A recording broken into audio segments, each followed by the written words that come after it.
Hai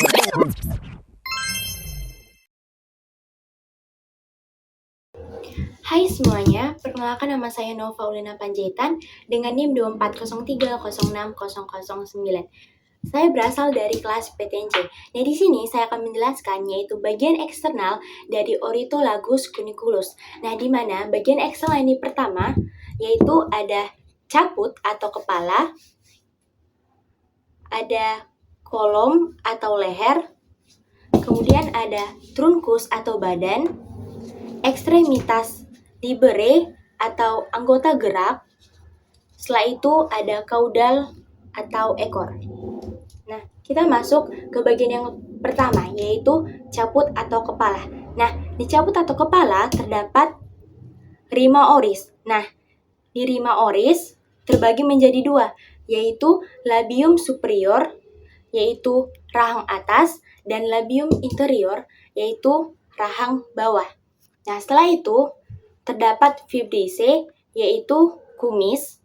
Setelah itu ada nares externus, yaitu lubang hidung. Setelah itu ada organum visus, yaitu mata.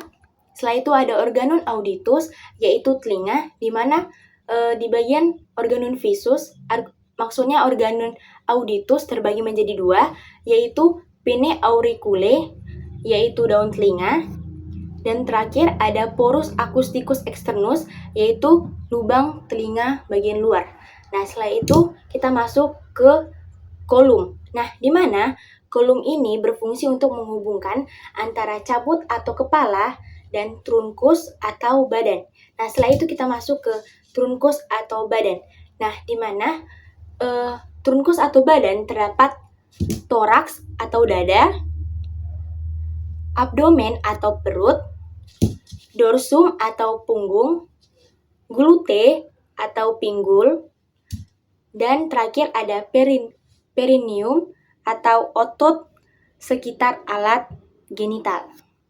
Setelah itu kita masuk ke ekstremitas libere, yaitu anggota gerak bebas bagian depan.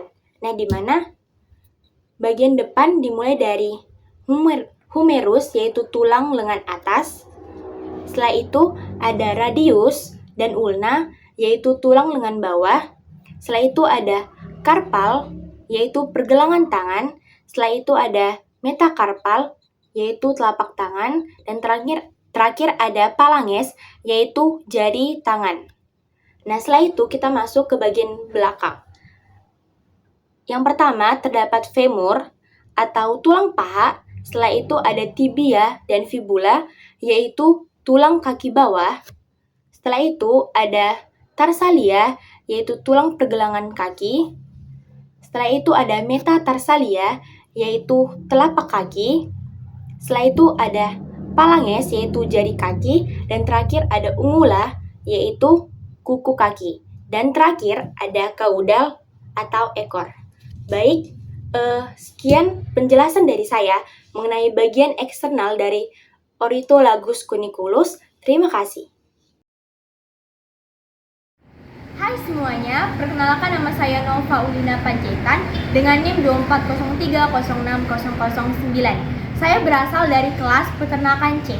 Nah, di sini saya akan menjelaskan yaitu bagian eksternal pada Gallus-Gallus domesticus. Nah, bagian eksternal yang pertama ada caput atau kepala. Yang kedua ada cervix atau leher. Yang ketiga ada trunkus atau badan. Yang keempat ada ekstremitas anterior atau sayap. Yang kelima ada ekstremitas posterior atau kaki bagian bawah. Yang keenam atau yang terakhir ada caudal atau ekor. Nah, kita masuk ke bagian yang pertama, yaitu caput atau kepala. Nah, pada caput atau kepala terdiri atas prostum atau paruh. Nah, prostum atau paruh ini terdiri atas dua bagian, yaitu yang pertama ada maxilla, yaitu rahang atas, dan yang kedua ada mandibula, yaitu rahang bawah. Nah, setelah itu ada nares anteriores, yaitu lubang hidung. Setelah itu ada sera, yaitu genjer. Setelah itu ada organum visus, yaitu mata. Dan yang terakhir ada porus acousticus externus, yaitu lubang telinga. Baik, kita masuk ke bagian yang kedua, yaitu serviks atau leher. Nah, serviks atau leher ini berfungsi untuk menghubungkan antara caput atau kepala dengan trunkus atau badan. Nah, kita masuk ke bagian yang ketiga, yaitu trunkus atau badan. Nah, trunkus atau badan ini terdiri atas dua bagian, yaitu anterior bagian atas dan interior bagian bawah. Setelah itu masuk ke bagian yang keempat, yaitu ekstremitas anterior, yaitu bagian sayap. Nah, ekstremitas anterior ini terdiri atas humerus atau tulang lengan atas. Setelah itu ada radius, tulang pengumpil. Setelah itu ada ulna, tulang hasta.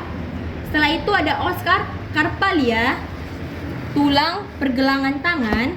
Setelah itu ada carpometacarpus, yaitu tulang yang menghubungkan antara sayap dengan trunkus.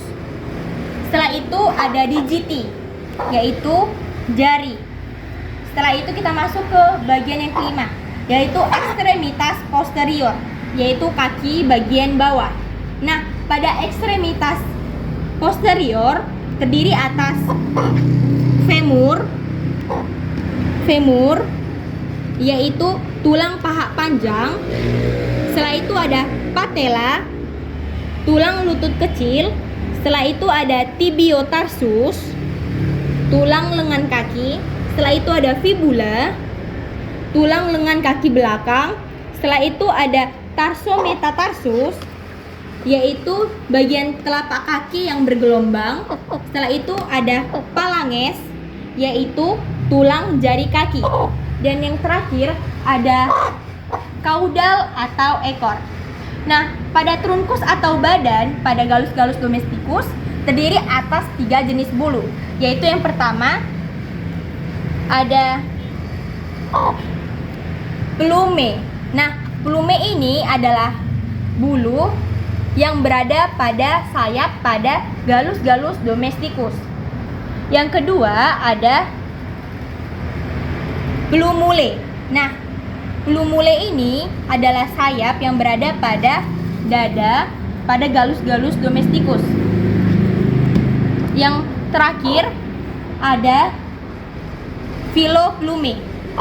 Nah, filoplume ini adalah bulu halus yang berada pada seluruh bagian tubuh pada Gallus-Gallus domesticus. Nah, baiklah, mungkin ini adalah sekian penjelasan dari saya mengenai bagian eksternal pada Gallus-Gallus domesticus. Mungkin ini dapat bermanfaat untuk kita semua. Sekian dari saya, terima kasih.